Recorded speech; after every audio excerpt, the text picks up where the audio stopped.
Hello, welcome to Room for Growth. We're pumped up for an amazing guest that we have today.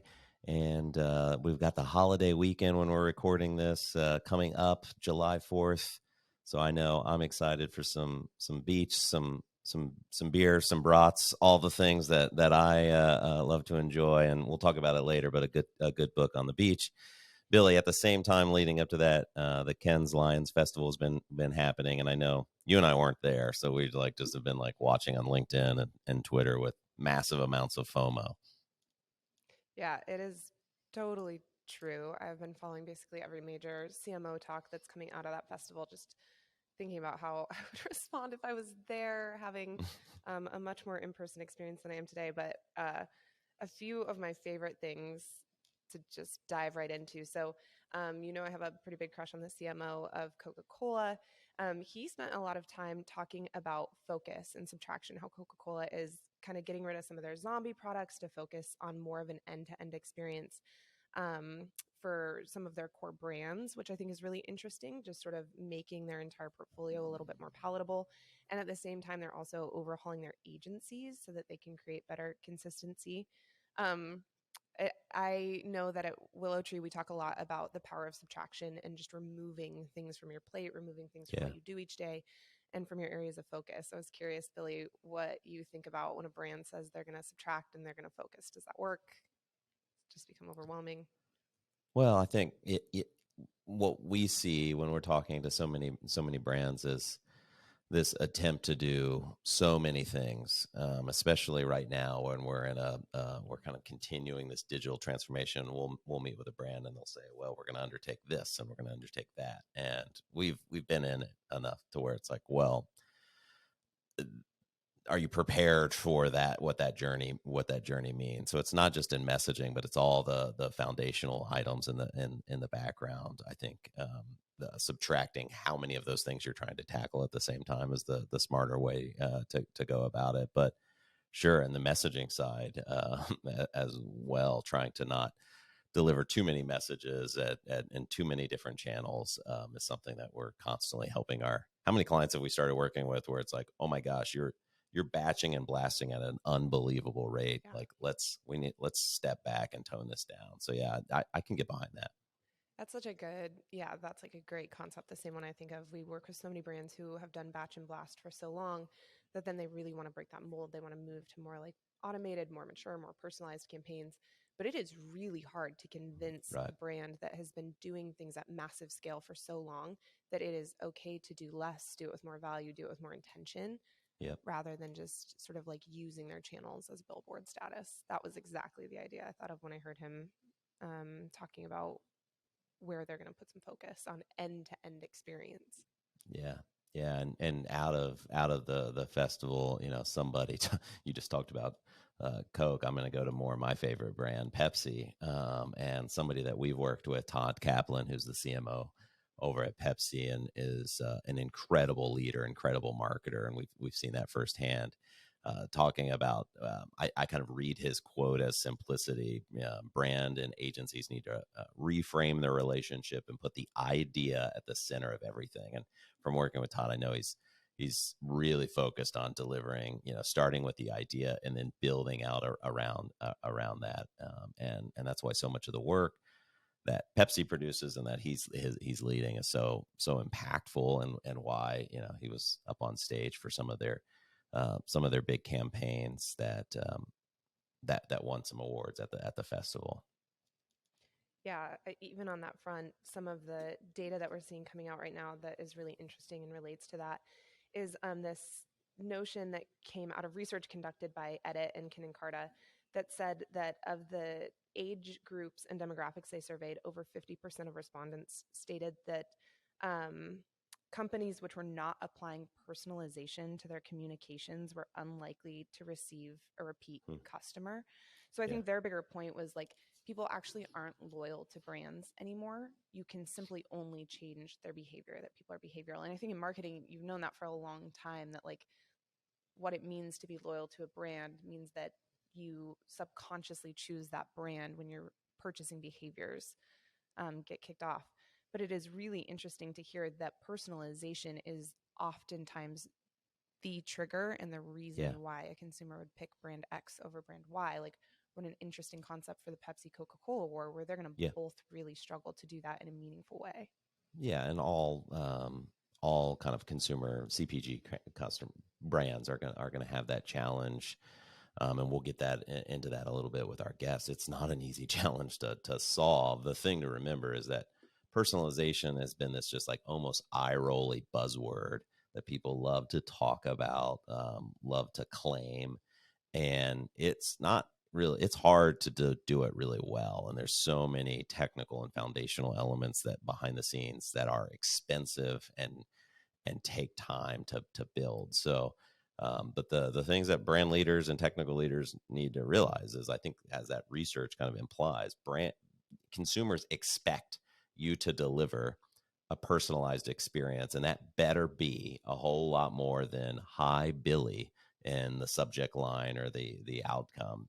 So you need to know me, know my preferences, know my product preferences, and communicate with me in a way that displays that, and that's where this trust relationship will start to deliver. But it's not easy to get to. So I think that's something that is a big focus. I think brands are focusing on this because it's kind of our next evolution that needs to become a reality. Yeah, I think it's funny you say that. Like, I always want to challenge brands when they say personalization is hard, even though I also agree, because we work with so many brands who struggle to do personalization at scale. But oftentimes when we're working with brands and we're helping them figure out how to personalize, we're making like pretty simple decisions with them. We're saying, hey, why Right. don't you take your most loyal consumers, call them something different, refer to them as your most loyal consumers, and just create a version of a message that has less education in it and more hype around a decision that they've already made. Like, that's a Right. pretty simple choice. Or especially in B2B organizations, we work with sales teams where we say, hey, you know what customers are about to come in and start taking a self-guided tour of your product. Why don't we take this manual data that you have about this cohort of 10, 20, 50 people who are about to come in, and we're going to really like tailor their Yeah. messaging experience to what we already know about them. But oftentimes I think what's hard about it is there's not a perfect out of the box automated way to do this at scale. There's no AI that's really replacing brain power at the moment to stop Yeah. and segment people manually, put some elbow grease into the communications that you're actually producing, and then think really thoughtfully about scale, about modularization of content, about how you build in custom events to your data. I think that's why it's hard, is it's this combination of, you have to be thoughtful, you have to imply some intention, and you have to also use some elbow grease to build over Yeah. time. It's not going to be like, you're not going to buy one platform and then wake up the next morning and you have like Yeah. personalized marketing. Yeah. And that's sometimes folks start at the let's just buy this platform and it'll solve our personalization needs. But at the same time, this is why we balance each other out. I'm on all negative. It's hard. You got to start now, and you highlight the very real fact that there's a lot of low hanging fruit that exists probably within anybody's brand and relationship they have with their client. Sorry, I totally jumped ahead, but I want to read you this Yeah. quote because I thought this was like the best hot take. And as a tech brand, I want us to respond to it. As a tech brand focused in marketing, so Brian Morrissey, I hope that's how I say his last name, of the rebooting, he basically, he's at Keynes, and he says, if anyone doubts that software has eaten the world, come to Keynes, because software has eaten the media and advertising industries whole. It's just important to acknowledge that doesn't mean that advertising is going away or creativity is not important or that publishing can't survive. But it's hard to go around here and to look around at giant beaches and Amazon having a compound and not conclude that technology is driving the media industry, not vice versa. Wow. Yeah. It's a hard statement to argue. It's certainly thought provoking. I still kind of stand with Todd a little bit on the idea and how that can lead. I look at the tech and the kind of the pieces that we have in place now as just table stakes. Like, it's not this initiative that you do or in 2022 to kind of modernize your tech stack. That's just an ongoing. You hear I have all these bad analogies, but I continually refer to it as this toddler that you now have that you have to continue to teach, groom, you're going to love it, but it's also going to hate you along the way. And I think too many marketers and tech leaders are looking at this as like, all right, let's get that all caught up, and then we can get back to doing marketing again. And these things are running in parallel, where it's both, not and or, in my opinion. Yeah, and on the other hand, you see, Google makes a change around third-party cookies, first to third-party data, how easy it is to capture that data about your consumers, and entire industries are completely disrupted, like full payment blocks. It sounds like doomsday when paid media advertisers right now are trying to figure out what even has meaning in the world. It's such an interesting shift, and it's so much power over how consumers spend money. Exactly. Well, enough of chatter about the platforms, and we got into the weeds quickly. And while I'm dreaming of being on a Mediterranean beach, and maybe next year, Willow Tree will take us out, and we'll record some. Maybe we'll record some podcast episodes out on the beach for the festival next year. But let's get into our guest. Get ready for the excitement level, the energy level to amp up, because our guest, Ann Bono, who is the Vice President and Director of Growth Marketing at Penguin Random House, she's going to bring the energy. And Ann is not just a marketer, she's a leader. She has a leadership consultancy, Human Centric is the name of that brand. You'll hear her talk about it. You'll see some of her swag that she's wearing. And Ann's going to talk to us a lot about a large organization and how to implement some of these changes that we've been talking about. But she covers a lot more, and we're so excited to have her on the podcast.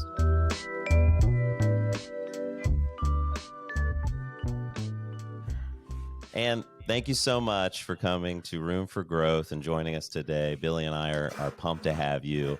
We joked we've been stalking you on the internet, and we just are like just the energy that you bring and the excitement.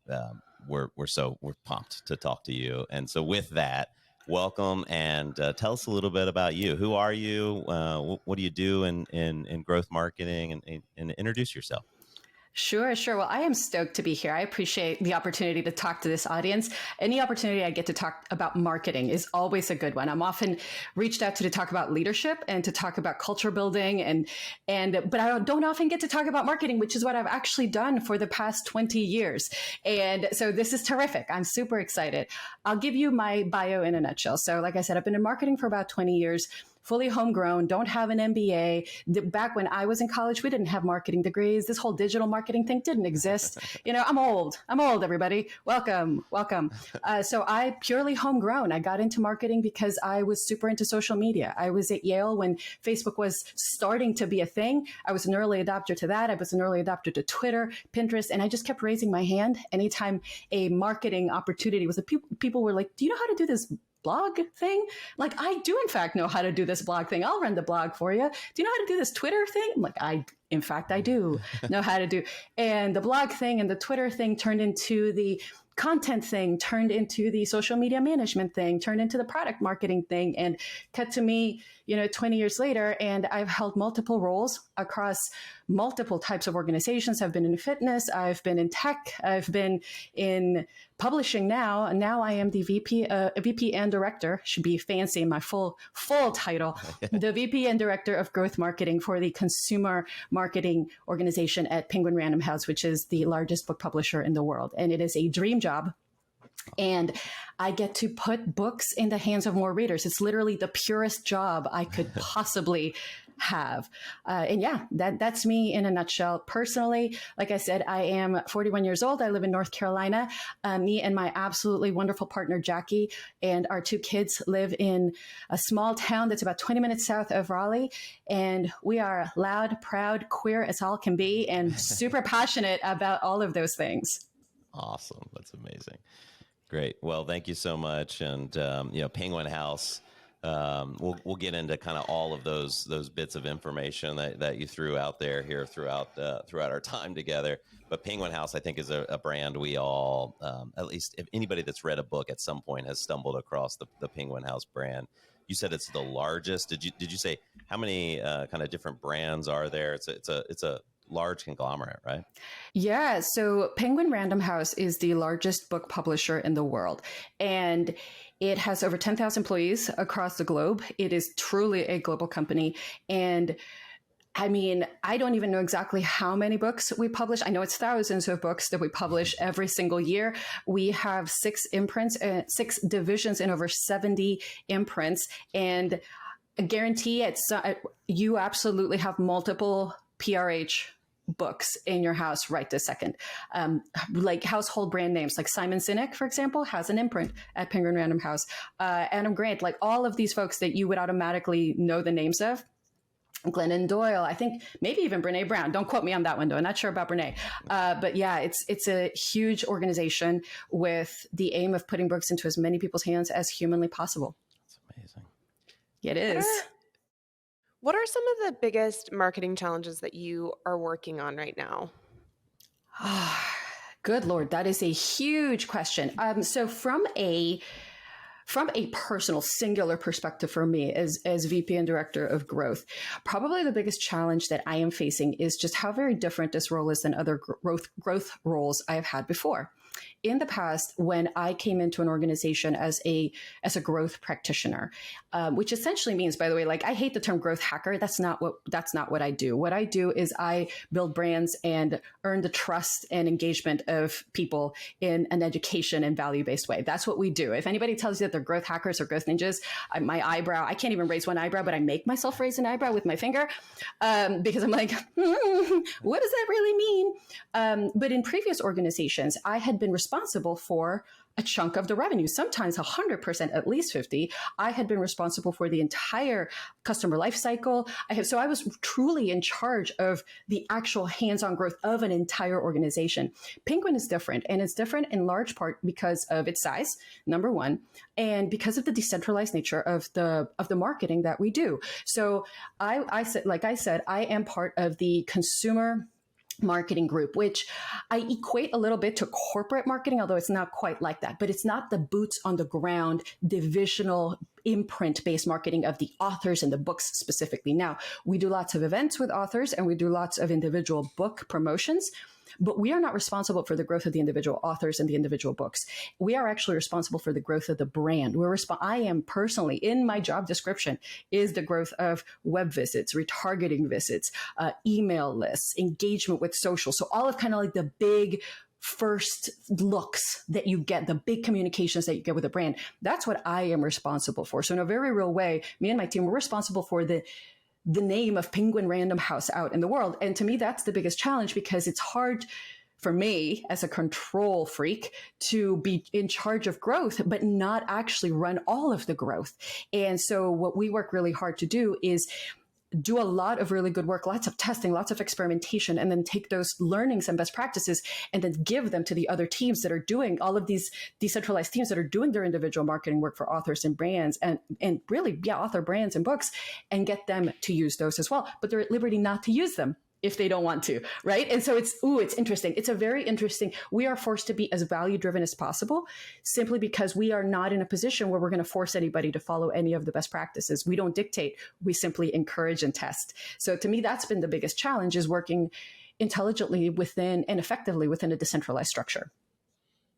What is something that you all do really well in the marketing sphere? If you were to hold up like one best practice, one operational practice that you have that you think is just really stellar that other brands could learn from, what would you call out? Our use and understanding of data.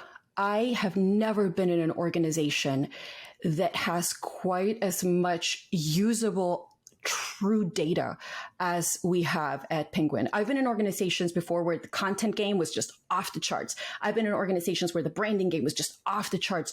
But data from a marketing perspective is not just crucial, it's also typically underutilized and misunderstood. And so we hyper focus on leads, or we hyper focus on, how many likes do we have on a post? Or, oh my God, how many MQLs? And all of that is out the window at Penguin because we don't really care about all of that. And so we have to focus very much on behavior and on engagement and on what makes people tick. And one of the most impressive things about Penguin is that most of our data is actually obtained and then used and analyzed via proprietary proprietary means, things that we've actually created in-house to report and house and gather all of this data. It's incredible. And that's one of the things I think we do really, really well. Now, can we do more of it? Absolutely. Is it my literal road plan over the next 24 months to continue to use it even more? Yes. But data is something that we do an extremely stellar job of collecting in a safe way, obviously, right? In a legal way. We're not doing anything illegal here, folks. NSA can just fly away.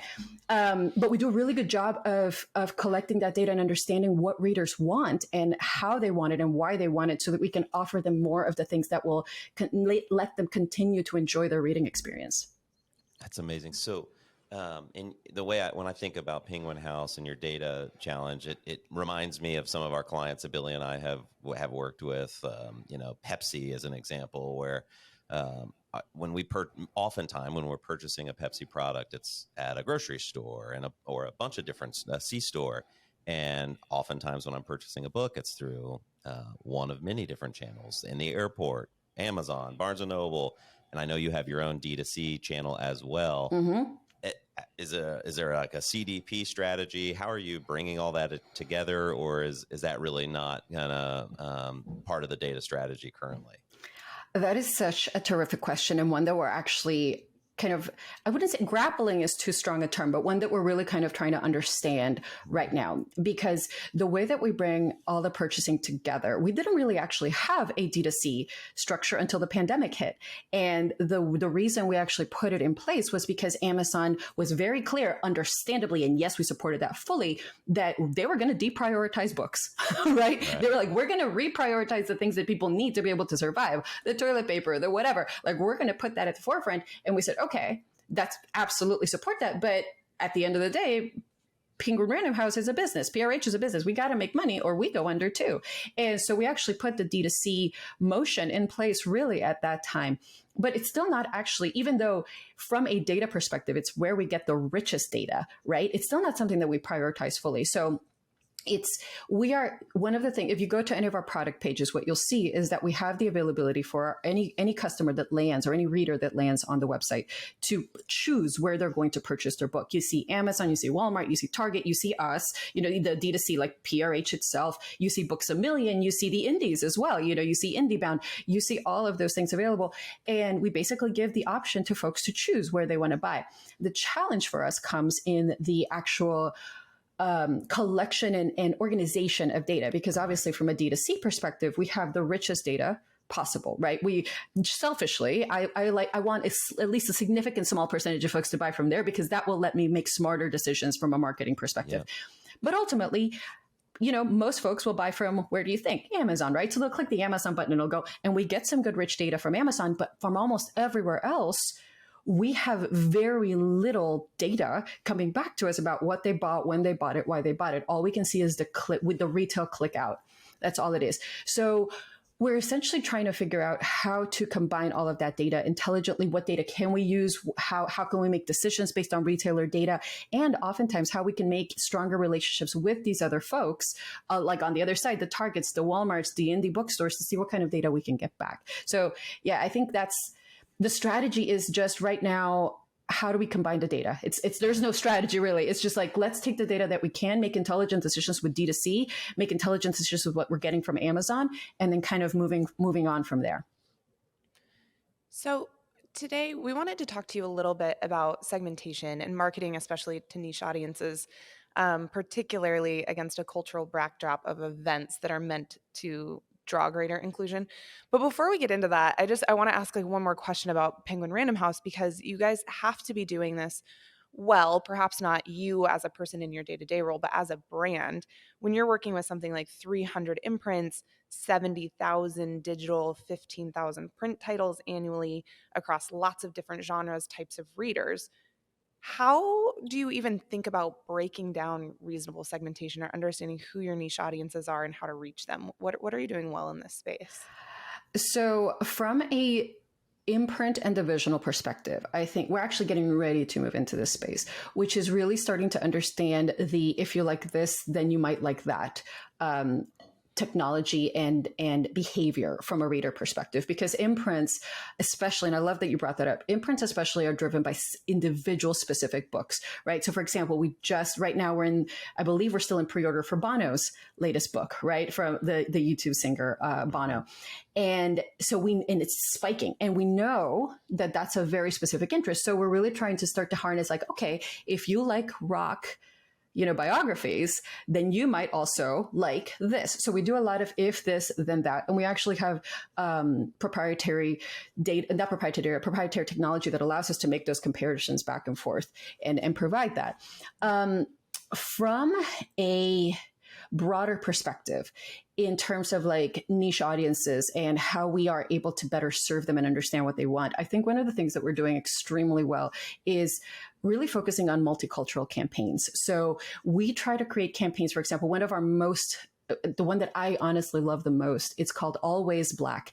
And we've had that for about a year, I believe. And it is very much focused on Black excellence, on Black authors, on the Black experience.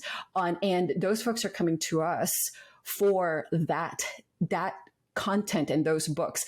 And one of the things that we're able to do with that data is go, okay, great, you've come to us for that. We can show you more of this. Like, let us do more of that. So we are trying to hyper focus on, I wouldn't say even niche, I would just say hyper specific, value driven engagements with the content that we have, so that we can then say, okay, you loved this on pride or trans rights or Black folks or brown authors. Okay, let us show you more of that, because this is what you want to see. And you've told us that, and that matters to you, and ergo it matters to us. So we do a lot of that. We put ourselves out there in a cultural capacity so that we can both showcase this incredible talent across the spectrum of multicultural campaigns, but then also have the information to be like, we can now show you more of that, because we have thankfully a vast array of these incredible authors and content available that we can continue to showcase through that.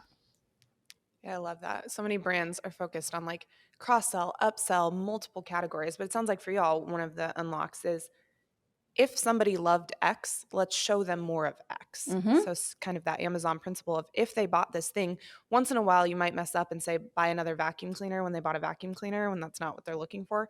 But for the most part, like, what people bought in the past is what they're going to want to continue to consume in the future.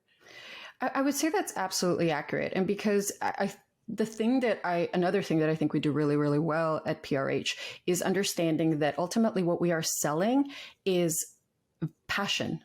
We're selling, like, what we are we're not even selling passion. We are providing passion, right? Folks don't come to us, like, to use your example of a vacuum cleaner. I'm not particularly passionate about a Shark vac or a Dyson vac. I just want to get whatever's going to get my room clean in the shortest and most efficient, amount of time. But when I pick up a book, I am investing myself in it. I am investing my time. I am investing my passion. I am investing my knowledge. I am investing my brain. And so for us, what becomes paramount and most important is giving you more of the things that you love, showing you more of what you might care about, because that's how we grow readership. That's how we grow the written word. That's how we grow knowledge across the world. And I think especially in the world that we're living in now, which can be so divisive, so ugly, and so very intense in the most negative ways, if we can provide an escape or an educational opportunity or an ability to look and learn about things that you may not have been aware of, that's the jam, right? Like, that's the goal. That's the golden ticket. And so, yeah, it's so much about how do we harness your passion to show you more of that passion and let that fire continue to burn. That's amazing. And compared to so many products, even just Netflix as an example, it's fairly easy to find a show that you want to watch, but I can think of there's nothing more overwhelming than a bookstore sometimes, particularly if you're not like a avid reader that's in book clubs. If you're I'm going to the beach next week. I was like, okay, I want to read a great book on the beach. And all I read are business books in my personal life typically. And so it's like, gosh, if I were to go and say, okay, I really want to read a book by a Black author today, and I did that discovery on my own, good luck. That would be a major challenge. But if you can help consumers kind of find like, hey, you liked this book last time, and here's a great Black author that you might want to engage with to expand your horizons at this point. That's awesome. Yeah, yeah. And I'll tell you this much. If you're looking for books by a great Black author, try Dr. Ibram Kendi. He is terrific. And if you want a good beach read, I got a list for you. I do. But yeah, that's the idea. It's really to just let's make finding the things that you're passionate about easier. And then let's make you seeing more of those things so you can continue that journey better. That's the goal. That's always the goal. So, Anne, we wanted to get into this. It is the end of Pride Month. We also just passed Juneteenth. So it's the time of year that brands can either have a really authentic celebration of inclusion, or they can severely miss the mark. And unfortunately, it doesn't ever feel like there's a lot of in between. It's either celebratory or there's just a terrible sense of ick that comes from some of the campaigns that we tend to see. In your mind, what do you think is the difference between sort of like authenticity and just pandering? How can you help both consumers and brands think about a framework for how to be authentic? I love that question. And it's such a large question. I think, let me start kind of from the cultural perspective, not even of what the work that we do at PRH, but the culture that we build here. And I'll start it by kind of going even further before I started working at PRH. I left the corporate world in a pretty large blaze of glory not that very long ago because I'd had some very terrible discriminatory experiences. Like I said, I am brown, I am Latina, I am queer. I am all the intersections of things, right? And so because of that, I have often been either tokenized, or I have been discriminated against, or I have been the only person who literally looks or acts like me in any given room, right? And I left the corporate world because of that. I was disgusted. I just didn't want to deal with it anymore. And when PRH reached out to me for this role, I was extremely skeptical. I'm like, oh, look, a giant company wants me to work. I'm like, great, thank you so much. And I was very hesitant to come and even interview. I didn't want to do it. If I'm being frank, I was not just kind of dismissing. I was also scared. I'm like, what am I going to put myself into? This is a very worldwide 10,000 person company. How personal, how inclusive can they really truly be? And I have never been more surprised in my life than as I was going through the interview process. And I had the opportunity to interview with some incredibly diverse, brilliant people from all walks of life, folks who actually like Black folks, brown folks, queer folks, white folks, female folks, AFABs, like non-binary, everybody's in here. And the experience has continued to be the same. Once I actually was offered and took the role and I've been working here, this is a company that actually truly puts their money where their mouth is, puts their action where their words belong, and actually embraces that diversity. I haven't felt as embraced in an organization as I have at PRH. I am wearing, let me put it this way. I'm wearing a sweatshirt today, but I'm covered in tattoos. I have purple hair. I roll into meetings in a tank top, and my professionalism, quote unquote, is not at all undermined by the fact that I don't look like a traditional executive. Nobody ever questions that. Nobody ever tokenizes me. Nobody ever wonders, oh, is she able to talk about stuff because she looks the way she looks or she acts the way she acts? That never happens at PRH. And one of the wonderful things that I see as an extension of that is our absolute willingness to, day in and day out in the marketing that we are doing, we are tackling the tough questions. We are asking ourselves, is the work that we are doing for Always Black, for example, simply just a single ping on the calendar, or are we going to do it year round? And are we going to be aware year round? And we do it year round. Yes, Pride is over, and we're almost over, sadly. And we had a wonderful Pride scene that came out, but we are getting ready to continue to talk about trans rights as human rights. Like, these are things that we live because the people inside publishing, although publishing is an overwhelmingly white industry, there are Penguin Random House is actively working to shift that dynamic and that conversation, and we continue to do it. And can we do better? Absolutely. Should we do better? Yes, 100%. Especially, I mean, we are talking right now the week after Roe v. Wade was struck down. Is there a conversation that we are going to be having from both an internal and external perspective around what that means for folks to own uteruses in this country? 100%. And I can say that with absolute certainty that we will have these conversations around the hard stuff, around cultural diversity, around racial and ethnic diversity, around trans rights, around queer rights, because it's what we live internally. And is it going to get harder to do so? Mm-hmm. Are we going to keep doing it? You bet your butt we are. I try not to swear. I don't know what this podcast is rated. But yeah, I think, and to kind of answer the underlying question here, where I think companies miss the mark is when they rainbow wash their logo and donate their money to causes that don't support that rainbow, right? That's a great example. And we saw that all over the place this past June. And where I think companies miss the mark is when they have these beautiful Juneteenth campaigns, and yet you look at their mastheads and not a black face or a brown face to be seen, right? To me, marketing is only window dressing if the actual internal workings of an organization don't reflect that diversity. So I don't care if you have a DEI officer, if I'm not seeing an actual representation of the folks that you're supposed to be serving for that diversity, equity, and inclusion within your organization. I don't care if you have a rainbow logo, if what I'm seeing is you donating to politicians who support anti-gay causes. So that's where companies miss the mark. The marketing can be beautiful. The intention and the action is what actually matters. And that's why I'm proud to work at PRH, because I don't ever feel like my existence at this organization is a burden. I actually feel like my existence at this organization is celebrated and encouraged and seen as a culture add and a necessary and beautiful one. Wow. That's awesome. Thank you so much for sharing and inspirational. I think, just a kind of an add on to that overall question.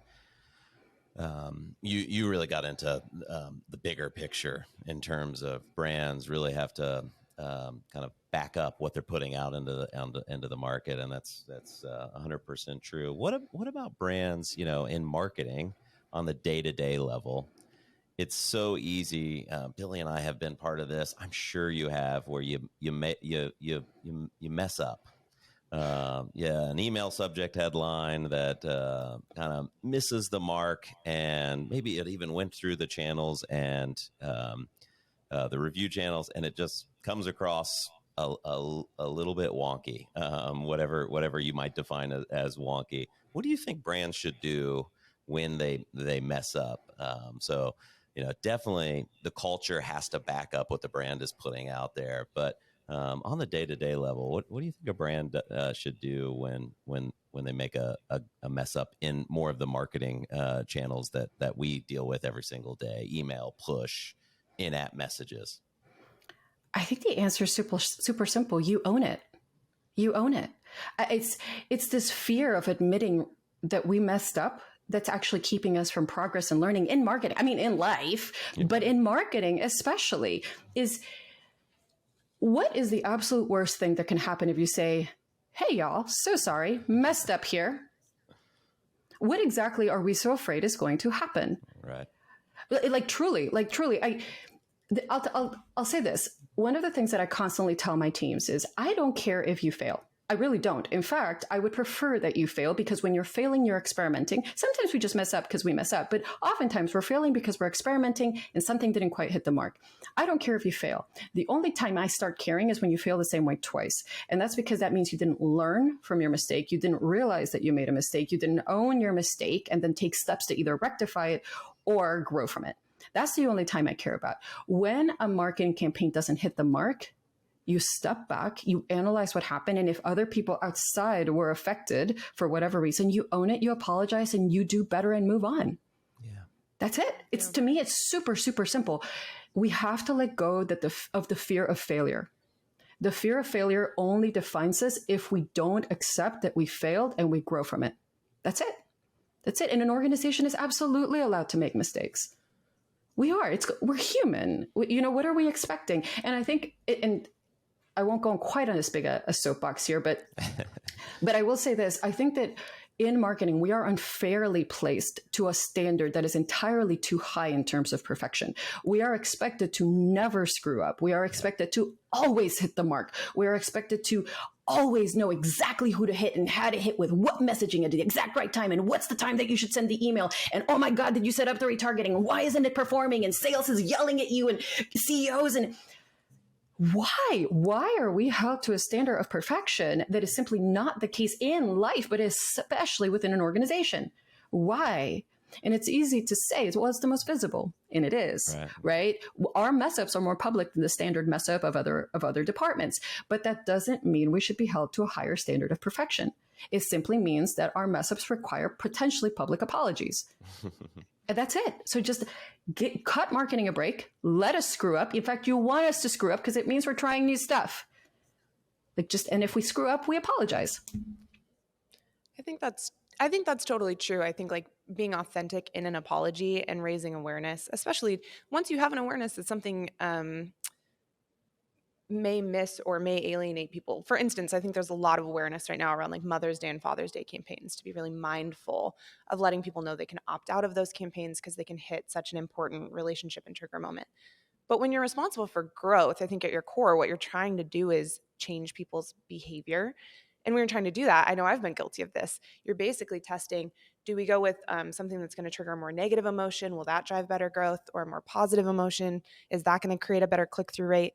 So like one example of this that I see that I think is really unintentional is a brand that I actually love. I use Mint's products all the time. I think, they're a financial education and monitoring app. But their population is mostly like younger, less affluent, less financially savvy users. And they oftentimes will send subject lines that have almost this like really negative connotation around your ability to save or how your net worth is changing, where they'll say things like, compare your spending to Minters, or is your credit usage impacting your credit score? I think sometimes even things like that, if you are like not a very financially savvy audience and you're getting this subject line in your inbox that can create this sense of fear so that you click on it and you like get into their product. I don't know. Like, what do you think is the responsibility of that's not an egregious example. It's not uninclusive, but for me, that one sort of like toes an interesting line. Where do you think that line is? So I think that as marketers, we are responsible for the emotions that we elicit in people. And that's a power. That's an actual power. I think folks forget. So the primary tool that we have as marketers are words. And I think we forget how powerful words can be. And it is our responsibility to wield those words responsibly and in a kind and caring way. And I can tell you that headlines like those that you read would actually probably elicit a fair amount of panic in me. I don't want to know if my credit, I immediately go, oh my God, is it? It would be so much easier to say, learn about how your credit usage can impact your credit score. Why don't we go with that? Right? Like we're saying the same thing, but we are couching it instead of freaking you the hell out, we're couching it to how about you learn on a thing? And I get it. What we want is people to click. But if we're clicking because they're scared, that's fear mongering. It's so much of what marketing needs to be is focused on value add and education, because that's how we build long lasting relationships with our audiences and with the people. The equation that I always say is marketing starts with understanding what the needs of your audience, educating those needs with valuable content, because that leads to trust. And over time, that trust turns to love. And over time, that love actually turns to money. But that should never be the goal, because that will come naturally if what your focus is harnessing the intelligence and the education and the value of the need that the customer needs. You do that, and you don't need to do that with fear. If you're doing that with fear, then you're probably not positioned correctly. Just, it sounds harsh, but it's true. Fear is a rookie move. Fear mongering is a rookie move. That's a boom mic drop type of statement there. Totally love it. And as in kind of with that, as we start to wind our time down together, you describe yourself as violently happy. I mentioned we were internet stalking you earlier, and we'll let people know where they can find you on the internet. What's that mean to you? And what's one lesson you could share with folks and how to be violently happy? Violently happy.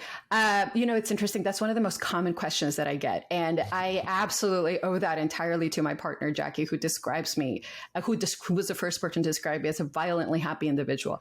They are an empath. And one of the things when we first started dating, one of the things that they told me was that being around me was like being around an always charged battery that they could draw energy from. It was great. She's like, it's like being able to be around you is like forever hugging on to a positivity battery. It feels amazing. It's like a drug. I'm like, like, well, I'm here to be your drug.